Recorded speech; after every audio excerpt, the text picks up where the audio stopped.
ये 6 अक्टूबर को ये पूरा प्लान था कि अगर तुम ये करोगे हमने ये करना है तुमसे।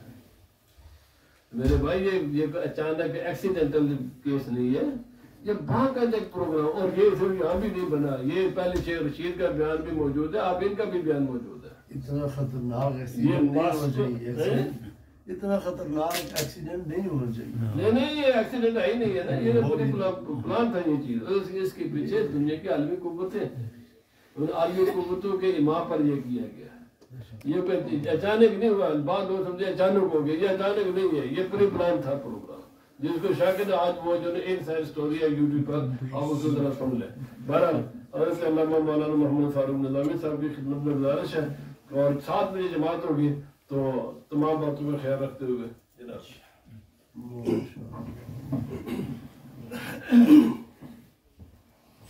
अल्हम्दुलिल्लाह वस्सलातु वस्सलामु अला मन ला नबिय्य बअदह, अम्मा बाद फ़अऊज़ु बिल्लाहि मिनश शैतानिर रजीम, बिस्मिल्लाहिर रहमानिर रहीम। हल यस्तविल लज़ीना यअलमून वल्लज़ीना ला यअलमून, सदक़ल्लाहु मौलाना अज़ीम। इन्नल्लाह व मलाइकतहु युसल्लूना अलन नबी, या अय्युहल्लज़ीना आमनू सल्लू अलैहि व सल्लिमू तस्लीमा।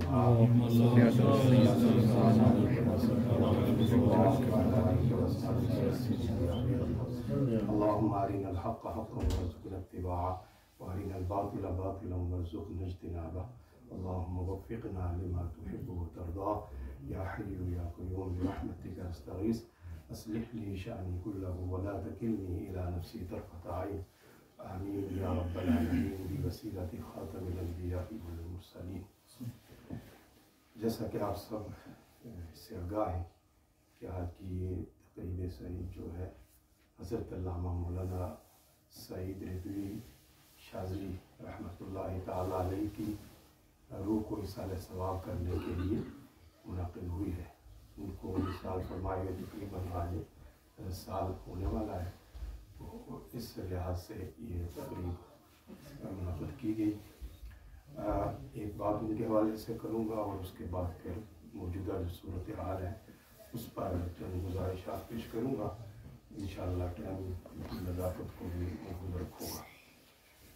मेरे प्यारे आका सल्लल्लाहु अलैहि वसल्लम के एक फरमान का मफ़हूम यह है कि इस दुनिया में जो हम ज़िंदगी गुजारते हैं वो 4 कैफियतों के साथ हमारी ज़िंदगी होनी चाहिए, और उन 4 कैफियतों से बाहर नहीं होनी चाहिए। अगर 4 कैफियतों के साथ हम अपनी ज़िंदगी गुजारेंगे तो हमारी ज़िंदगी कामयाब होगी, और अगर उससे हम बाहर निकले तो हम नाकाम हो जाएंगे और तबाह और बर्बाद हो जाएंगे। वो कौन सी 4 सी कैफियतें हैं मैं इख्तिसार के साथ आपके सामने रखूँगा, सब तवज्जो से समाअत फरमाएं।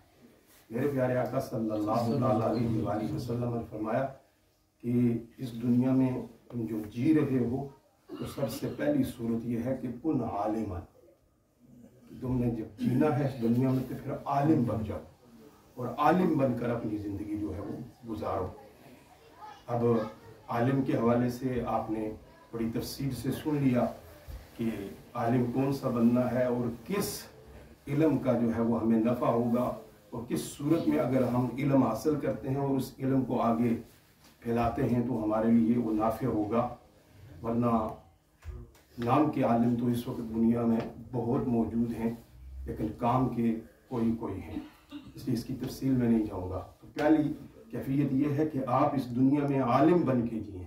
लेकिन मेरे प्यारे आका सल्लल्लाहु अलैहि वसल्लम जो मा कान व मा यकून का इल्म अल्लाह की अता से रखते हैं, वो जानते थे कि ये दुनिया का निज़ाम है, सारे आलिम नहीं बन सकेंगे। तो मेरे आका ने इसी पर बस नहीं की, फरमाया कि अगर तुम आलिम नहीं बन सको तो फिर दूसरे स्टेप पर उन मुतअल्लिमन, फिर मुतअल्लिम बनकर ज़िंदगी गुजारना, यानी उलमा से पढ़ना, दीन सीखना, ये तालिब इल्म बनकर जो है वो अपनी ज़िंदगी गुजारना। अब इन सारे मौज़ूआत पर कुरान की आयात भी मौजूद हैं और हदीस भी मौजूद हैं। वक्त नहीं है इसलिए मैं सिर्फ वो 4 कैफियतें आपके सामने रख रहा हूँ। और फिर मेरे आका ये भी जानते थे कि ये काम भी इतना आसान नहीं है तालिब इल्म बन जाना, क्योंकि तालिब इल्मी के लिए भी आपको घर छोड़ना पड़ता है, अपना वतन छोड़ना पड़ता है और तकलीफें बर्दाश्त करना पड़ती हैं और वक्त देना पड़ता है। तो मेरे आका जानते थे कि ये भी आसान काम नहीं है, ये भी मुश्किल काम है, शायद मेरी उम्मत सारी इस तरफ भी ना आ सके। तो मैं कुर्बान जो मेरे आका ने और आसानी हमारे लिए कर दी और आपने फरमाया कि तुम जो है अगर आलिम भी ना बन सको, तालिब इल्म भी ना बन सको, तो फिर मुस्तमिआन, इनको सुनने वाला बन जाना। मेरे आका ने फरमाया कि आलिम बन जाओ, नहीं इस पर अगर तुम पूरे उतर सकते, टाइम नहीं मिला है, वक्त नहीं मिला है, ये मर्तबा नहीं ले सके, तो तालिब इल्म वाला ले लो। अगर उसमें भी तुमने देखा कि नहीं हो सका हमसे, मसरूफियात, टाइम और वक्त की नज़ाकत हमसे वो ऐसा नहीं हो सका, तो मेरे आका ने फरमाया फिर इतना कर लिया करो, उलमा को सुन लिया करो। जहाँ कहीं उलमा का बयान हो रहा हो, कहीं उलमा की बातें हो रही हों, कहीं उलमा जो है वो कुरान और सुन्नत बयान कर रहे हों, तो फिर वहाँ अपना वक्त निकाल कर जाके सुना करो। अब ये आसान काम है, इतना मुश्किल तो नहीं है। आजकल उलमाए हक को तलाश करके सुनना अब तो बिल्कुल मुश्किल नहीं रहा है। पहले तो होता था, मसाजिद में महाफिल होती थी, उन महाफिल में जाकर जाना पड़ता था, टाइम देना पड़ता था, फिर उलमा को सुनना पड़ता था, उनसे जो है वो बातें सुनकर सीखना पड़ता था। लेकिन अल्लाह ने जो जो वक्त गुजर रहा है वो आसानियां दर आसानियां पैदा की हैं और आज आप अपना एक फोन जो जेब के अंदर आप रखते हैं, इसके जरिए से आप उलमाए हक को जो है वो घर बैठे सुन सकते हैं, अपने बेडरूम में सुन सकते हैं और हर जगह के ऊपर उलमाए हक को आप सुन सकते हैं। तो मेरे आका ने कहा कि अगर उन मालिम नहीं बन सके, तालिब इल्म नहीं बन सके, तो ये तीसरे वाला काम जो है वो इसको इख्तियार कर लेना, उलमा को सुनते रहना, उलमा के साथ अपना राबिता रखना, उनके साथ अपना ताल्लुक रखना। उससे तुम्हें ये फायदा होगा कि दीन की तुम्हें जो है वो नॉलेज मिलता रहेगा और तुम राह रास्त पर रहोगे, भटक नहीं सकोगे, दीन की राह पे चलते रहोगे और कामयाब हो जाओगे। अब ये भी मुश्किल काम है। आजकल लोग कहते हैं यार हमारे पास टाइम नहीं है इतनी लंबी लंबी महफिलों के अंदर जाना, और आजकल फोन के ऊपर भी अगर क्लिप जो है कोई लंबा हो तो कहते हैं नहीं यार ये इतनी बड़ी लंबी तकरीर नहीं हम सुन सकते हैं। तो इसमें भी मेरे आका जानते थे कि ऐसा वक्त ही आएगा लोगों को ये भी नहीं गवारा होगा। तो फिर मेरे आका ने इससे भी आसान तर तरीका बतला दिया और फरमाया कि अगर तुम आलिम ना बन सके, तालिब इल्म ना बन सके, इनको सुनने वाला ना बन सके, तो फिर चौथा ये है कि इनसे मोहब्बत करने वाला बन जाओ। मेरे आका ने फरमाया फिर इनसे नफरत नहीं करनी, इनसे मोहब्बत करनी है।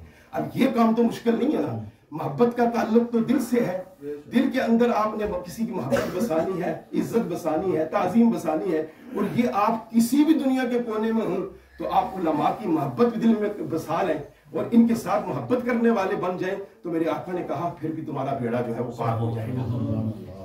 और फिर आखिरी बात जो उलमा से मोहब्बत के हवाले से है वो मैं करके आगे चलता हूँ। मेरे आका सल्लल्लाहु तआला अलैहि वसल्लम ने फरमाया कि पुल सिरात के ऊपर जो है एक आबिद और आलिम दोनों आएंगे। आबिद उसको कहते हैं जो इबादत गुजार होता है, आलिम नहीं है, इल्म के यानी जरूरी मिसाइल जानता है लेकिन वो अमल करता है, लेकिन पूरा आलिम नहीं बन सका है। अमल के साथ अपनी इबादत करता रहा, अपनी जो है वो इस्लाह करता रहा, अपने अमाल की जो है वो फिक्र करता रहा, तो इबादत करके वो जन्नत की तरफ सफर कर रहा है। अल्लाह कहने कहा आबिद तू भी जन्नत की तरफ चल, आलिम तू भी जन्नत की तरफ चल। प्यारे आका फरमाते हैं जब पुल सिरात पे आएंगे गुजरने के लिए, अल्लाह रब्बुल इज्जत फरमाएगा आबिद, ए इबादत गुजार, ए तहज्जुद पढ़ने वाले, ए नमाजों की पाबंदी करने वाले, ए नवाफिल पढ़ने वाले, ए रोजा रखने वाले, ए सदकात और खैरात करने वाले, ए हुकूकुल इबाद और हुकूकुल्लाह का ख्याल करने वाले, तू जन्नत में चला जा। और आलिम को कहा जाए कुफ किफ हा हुना, तू नहीं जा सकता, तू यहां खड़ा हो जा। अब ये बात तो बड़ी परेशान कौन है कि इबादत गुजार जा रहा है और आलिम जिसने इल्म भी पढ़ा है, इतना कुछ किया है दुनिया के अंदर, इल्म की खातिर जो है कुर्बानियां दी, उसे कहा कि तुम यहां रुक जाओ। अल्लाह कहेगा कि तुम ये ना समझो कि मैंने इसलिए तुम्हें रोका कि तुझे अब जन्नत में जाने के लिए कोई रुकावट बन रही है। हाँ वो तो अपनी इबादत का इनाम लेकर जन्नत में जा रहा है, अब तूने भी जन्नत में जाना ही है, तेरे लिए भी जन्नत का वादा हो चुका है, इसीलिए तुझे हुक्म दे दिया गया था। लेकिन यहां ठहर जा, अब जिसको तू चाहता है उसकी शफाअत कर, उसकी सिफारिश कर, हम तेरी सिफारिश को उसके हक में कबूल करके उसको भी तेरे साथ जन्नत में भेजेंगे। फायदा होगा ना। इसलिए उलमा से नफरत, बोगस, कीना, हसद हरगिज नहीं करना है। उलमा से मोहब्बत अपने दिल में बसा के रखना है, और ये मोहब्बत अगर हम बसा के दिल में चले गए तो मैदान हशर में हमारी शफात ये उलमा करेंगे, और ये उलमाए हक हमें जन्नत के अंदर अपने साथ लेके जाएंगे। अब ये हदीस मुकम्मल हुई। अब मैंने जब अल्लामा सईद रिजवी रहमतुल्लाहि ताला अलैह की जिंदगी के ऊपर देखा तो वो इन चारों मरातब के ऊपर जो है वो फायज थे। वो आलिम भी बने, बाकायदा उन्होंने मुकम्मल इल्म पढ़ लिया, फिर वो मुतअल्लिम भी थे, कुरान हिफ्ज कर रहे थे, अभी मुकम्मल नहीं हुआ था कि उनकी जो है वो आखिरत का सफर जो है वो शुरू हो गया, इस लिहाज से अभी वो मुतअल्लिम भी थे, ये मर्तबे के ऊपर भी वो फायज थे। और तीसरी के उलमा को सुनने के लिए भी सफर करते थे, उलमाए हक को सुनने के लिए। जिस तरह के आपने यहाँ हमारे उनके जो फ्रेंड है उन्होंने बताया कि यहाँ से स्पेशल टिकट कटा के वो उलमाए हक के सुनने के लिए, और आलम रब्बानी, अमीरुल मुजाहिदीन, पुश्ता इश्क रसूल, कासिम इश्क रसूल, मुहाफ़िज़ नामूस रिसालत, मुहाफ़िज़ खत्म नबूवत को वहां जाके सुना भी और मिला भी जाके। इससे पता चला कि उलमाए हक से वो मोहब्बत भी करते थे और सुनते भी थे और मोहब्बत भी करते थे, और उसका बाकी उलमा के साथ भी, उलमा के हक के साथ उनके बारे में मैंने जो जाना है वो मुख्तलिफ कंट्रियों में जहां जहां उनको पता चलता था वहां आलम रब्बानी है, वहां अल्लाह का कोई वली है, वहां जाके उससे मिलते थे और मोहब्बत करते थे। और अल्लामा खादिम हुसैन रिजवी के साहब के साथ तो उनकी मोहब्बत बाबांगे तो सबको पता है कि वो कितनी मोहब्बत उनके दिल में थी। तो ये सारी कैफियतें वो अपने सीने में लेकर जो है वो कब्र की तरफ सफर कर लिए। तो अल्हम्दुलिल्लाह हम उनके बारे में ये हुस्न ज़न रखते हैं कि इंशाअल्लाह इन सारी निस्बतों को जो वो से लेकर गए हैं तो अल्लाह ने उनकी कब्र को जन्नत का बाग बना दिया है। अल्लाह ने उनकी कब्र को जन्नत का बाग बना दिया है। अब वो इस वक्त जन्नत के अंदर आराम फरमा है। ये तो उनके हवाले से था, और सबके लिए इसमें एक सबक भी है कि हमने अगर जीना है तो इस तरह हमने जीना है, इससे हमने बाहर नहीं होना है। अब मैं जो आखिरी बात कि आलिम से प्यार करने वाले हो जाओ, पांचवा रास्ता इख्तियार नहीं करना, और पांचवा ये है कि उलमा से बोझ करो, दुश्मनी करो, उनके साथ लड़ाई झगड़ा हसद बोझ रखो, तो इससे तबाह हो जाओगे। ये तुम्हारे लिए तबाही का सबब है। और मैं आपको ये बुनियादी बात बताने वाला हूं कि इस वक्त जो आशिकाने रसूल की ये तहरीक थी, इसको जो मिटाने का प्रोग्राम बनाया गया, जिस तरह के अल्लामा साहब ने आपको बता दिया, और ये सारी बातें आ रही हैं कि ये तो पहले से तय हो चुका था कि इनको हमने खत्म करना है। ये कोई रीजन नहीं है कि वो बाहर क्यों निकले, वो सड़कों पे क्यों आए, और उनके लिए जो है वो तरह तरह के जो है वो उन्होंने एजेंट छोड़े हुए हैं और बकवासात वो जो है वो मीडिया पे कर रहे हैं उनके खिलाफ। ऐसी कोई बात नहीं है, बल्कि मैं हर जगह जिस तरह आपने दावा किया, मैं भी ये बाबांगे दोहल दावा करता हूं कि कोई माई का लाल आज तक इस आशिकाने मुस्तफा की तहरीक का किसी एक रुकन को जो इनका हो, मैं यानी वो चोर भी दाखिल हो जाते हैं उसके अंदर, जो है फितनाबाज भी होते हैं, जो इनका हो, जो नामूस रिसालत पर मर मिटने का जज्बा सीने में रखता हो, कोई एक बंदा आज तक बता नहीं सकता है कि उसने मुल्क के कानून को तोड़ा हो, उसने किसी मुल्क के एक पत्ते को भी जो है वो खराश पहुंचाई हो। ऐसा हो नहीं सकता है, यह मुमकिन नहीं है। हम उस नबी के उम्मती हैं जब हमारे आका फतह मक्का के बाद मक्का की तरफ सफर कर रहे थे, 10,000 सहाबा के साथ आप सफर कर रहे थे, तो रास्ते में एक कुत्ती ने बच्चे दिए हुए थे। मेरे आका ने तो यह भी गवारा न किया कि मेरा गुलाम गुजरते हुए कोई कुत्ती के किसी बच्चे को ठोकर मार दे। आपने सहाबी को खड़ा कर दिया, फरमाया कि यहां खड़े रहो जब तक सारे सहाबा गुजर नहीं जाते, उस वक्त तुमने यहां से हटना नहीं है, कहीं कुत्ती के बच्चे को कोई खराश ना आ जाए।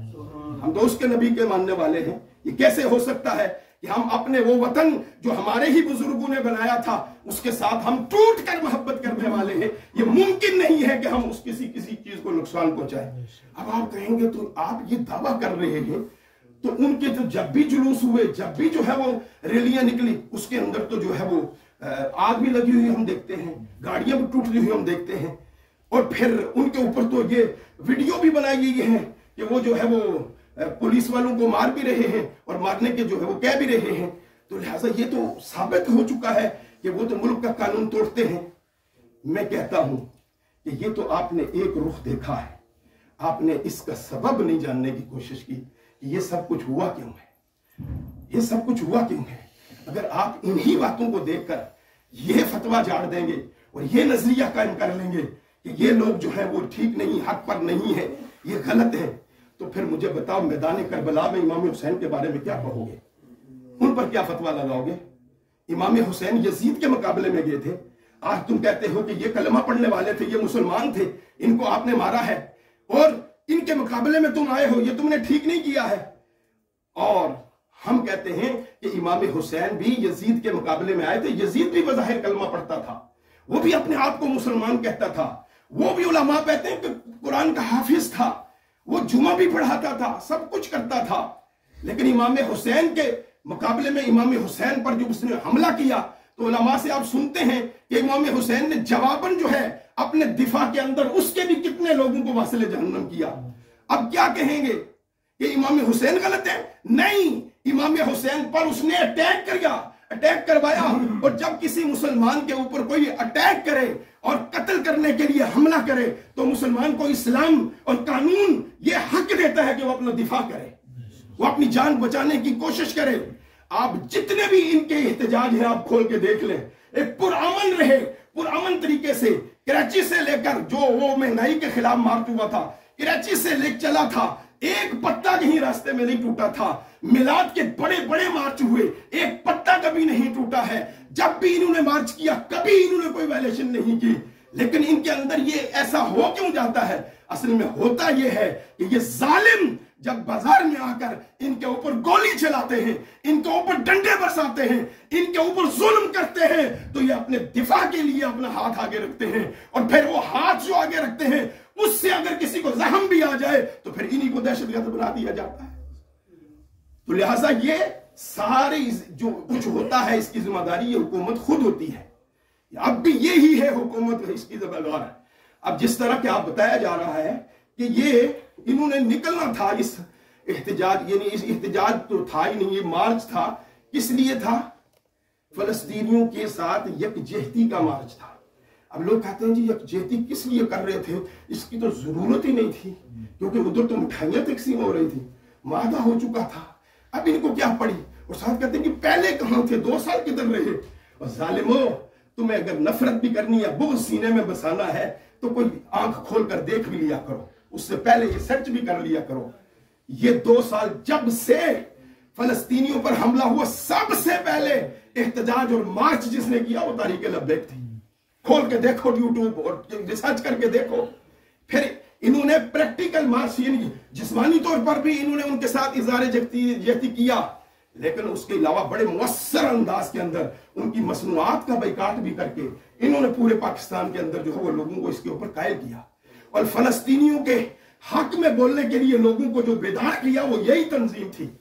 जितने भी एहतजाज करने के लिए आए भी वो इन्हीं की वजह से आए। तो ये उनके साथ इज़हार यकजहती करने के लिए निकलने लगे थे। और ये कहना कि जब उधर अमन हो गया तो आप निकलने का क्या फायदा? भाई जब अमन हो गया, हालांकि हुआ नहीं, उस दिन भी हमले हो रहे थे जिस दिन इन्होंने निकलना था, और पूरी दुनिया में एहतजाज उस वक्त भी हो रहे थे और उनके हक में जो है वो प्रोटेस्ट हो रहे थे।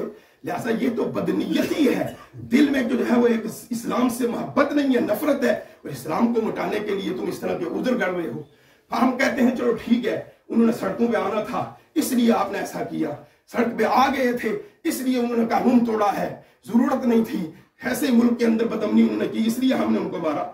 हम पूछते हैं, हम सवाल करते हैं, ये तो तब था कि अगर तुम 10 तारीख के बाद गोली चलाते तो, जब वो सड़क पे आ गए थे उस वक्त अगर तुम गोली चलाते और कहते जी इन्होंने किसी चीज को जो है वो तोड़ा है इसलिए हमने इनके ऊपर जो है वो वार किया है, लेकिन तुमने तो 10 आने से पहले ही काम शुरू कर दिया था।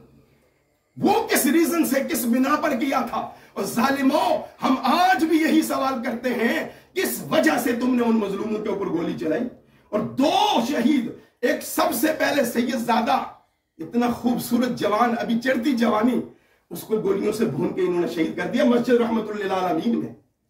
और फिर एक और आशिक़े रसूल को, 2 तो उन्होंने मस्जिद रहमतुल लिल आलमीन में, अभी 10 आई नहीं, 8 तारीख को, 8 और 9 की दरमियानी रात को उन्होंने भून दिया। अब ये क्यों उन्होंने किया?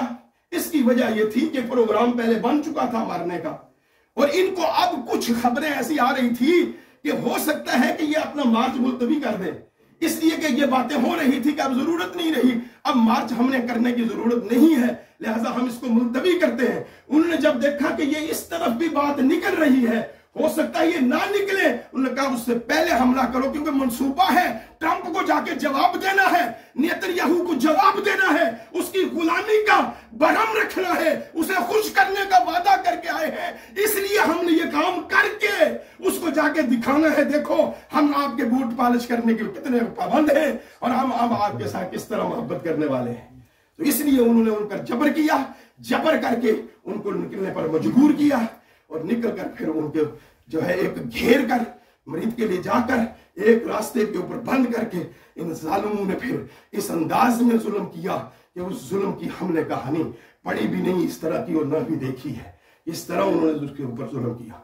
ये हुकूमत जो इस वक्त मौजूदा ये हुकूमत जो कुछ कर रही है ये जालिम है और सबसे बड़ी जालिम है। जब ये जालिम है तो मैं आखिरी बात कहना चाहता हूं, ये हमारा टेस्ट है, ये हमारा बहुत बड़ा इम्तिहान है, हमारे ईमान का इम्तिहान है। इस हुकूमत के जालिम होने को कुरान भी साबित करता है, हदीस भी साबित करती है और इनके जुल्म में कोई शक व शुबा की गुंजाइश नहीं है। जब ये जालिम है तो जालिम का साथ देने वाला भी जालिम होता है। लिहाजा इस वक्त हमारा टेस्ट है, हमने जालिमों का साथ नहीं देना, हमने मजलूमों का साथ देना है। बातें तो और भी बहुत हैं लेकिन वक्त की पाबंदी जरूरी है, लिहाजा मैं इसी पर इत्तेफाक करता हूं और मैं ये कहता हूं कि इस बात में कोई शक नहीं है ये जालिम है और अपना ईमान बचाने के लिए इन जालिमों के हक में कभी जुबान से कोई कलमा ना निकालना, कभी दिल में भी ये ख्याल ना आने देना कि ये आशिकाने मुस्तफ़ा जो है गलत है, ये हक पर है और ये इस्लाम का नाम लेकर मैदान में उतरे हैं। इनका क्या मिशन है, मंशूर तहरीक का क्या है? सबसे पहले इस्लाम, नंबर 2 पाकिस्तान, नंबर 3 आवाम, ये मुहिब्बे इस्लाम है। और फिर इस बात को मैं जरा जल्दी से कर देना चाहता हूं, देखना यह है, कहते जी ये एजेंसियों के लोग हैं, वो इन एजेंसियों वाले इनको निकालते हैं, ये पुश करके इनको जो है चाबी लगती है तो ये निकल आते हैं, जब चाबी नहीं लगती तो अंदर चले जाते हैं। मैं इस पर तफसील नहीं बयान करता लेकिन मैं कहता हूं कि जितने भी प्रोटेस्ट आज तक इन्होंने किए वो तारीख के अंदर और मुआहदात की सूरत में मौजूद हैं। कोई एक प्रोटेस्ट ऐसा दिखाओ जो इन्होंने अपनी जात के लिए किया हो। जब भी ये मैदान में आए नामुसे रिसालत के लिए आए, जब भी ये मैदान में आए मजलूमों की हिमायत के लिए आए। तो लिहाजा मजलूम की हिमायत करना ये भी हक के ऊपर आना है। और जिस तरह आपने हदीस सुनी है कि मुसलमान होता ही वो है कि अगर मुसलमान के दिल पांव में कांटा भी किसी दुनिया में चुभे तो उसके दिल के ऊपर जो है वो दर्द महसूस हो। और मैं कहता हूं ये लोग सच्चे मुसलमान हैं, ये सच्चे मोमिन हैं कि जब भी नामुसे रिसालत पे हमला हुआ ये मैदान में आए, जाने भी दी, खून भी अपना बहाया। और जब भी किसी मुसलमान को किसी भी दुनिया के कोने में तकलीफ हुई इन्होंने अपने ईमानी सबूत देते हुए आवाज बुलंद करके उनकी हमायत में बता दिया हम सच्चे रसूलुल्लाह के आशिक हैं। और इसी पर हमारा जो है वो ईमान होना चाहिए। ईमानदार का टेस्ट इसी वक्त होता है। तो इस वक्त बहुत से उलमा के रूप के अंदर भी लोग मौजूद हैं और आलिम कहलाकर दाढ़ियां करके वो बैठे हुए हैं उस जालिमा के साथ और उसकी तायीद भी कर रहे हैं। उस जालिमों अगर कुछ नहीं है तो जुबान तो बंद रख लो, चुप करके बैठ जाओ। तुम वहां उसकी तायद करते हो, तू जो कुछ कर रही है ठीक कर रही है, तूने मुल्क के अंदर अमन कायम किया। अमन कायम नहीं किया, दहशतगर्दी की है। सबसे बड़ी दहशतगर्द इस वक्त शहबाज शरीफ है, मरियम नवाज है, मोहसिन नकवी, ये 3 बड़े हैं। दहशतगर्द इनके खिलाफ मुकदमा होना चाहिए। और जालिमों तुम मारते भी हो और कहते हो रो भी नहीं, ये कौन सा कानून है? इसलिए हम अल्हम्दुलिल्लाह ईमान वालों के साथ हैं, ईमान वालों के साथ रहेंगे। ये जान आर्जी है, आने जाने वाली है, अपना ईमान जरूर बचाओ। बहुत से इस वक्त ईमान से डोर रहे हैं इसलिए कि कादियानी शादियाने बजा रहे हैं, कहते हैं हमारा बदला ले लिया गया है। और वो खबीसा औरत जो वजीर इतलात बनी हुई है वो कहती है कि ये जो लोग हैं इन्होंने इतनी इबादत गाहों के ऊपर भी हमला किया। वो कौन सी इबादत गाह पर इन्होंने हमला किया? वो कादियानियों जो कानून पाकिस्तान के खिलाफ था उसकी कानून के दायरे में लाने के लिए उन्होंने जो एहतजाज किए और हुकूमत से जो है वो मंजूरी करके खुद नहीं तोड़े, पुलिस वालों की निगरानी में मुकदमे करके तड़वाए। कहते हैं जी उनके ऊपर भी हमला किया। जालिमो तुम्हारा हशर अल्लाह कादियानियों के साथ ही करेगा। और तुम कादियानियों के लिए बोलते हो, यहूदियों से मोहब्बत करते हो, वमन यतवल्लहुम मिनकुम फइन्नहु मिनहुम, जो उनके साथ मोहब्बत करता है अल्लाह फिर उसी के साथ उनको उठाता है। तुम इंशाअल्लाह यहूदियों के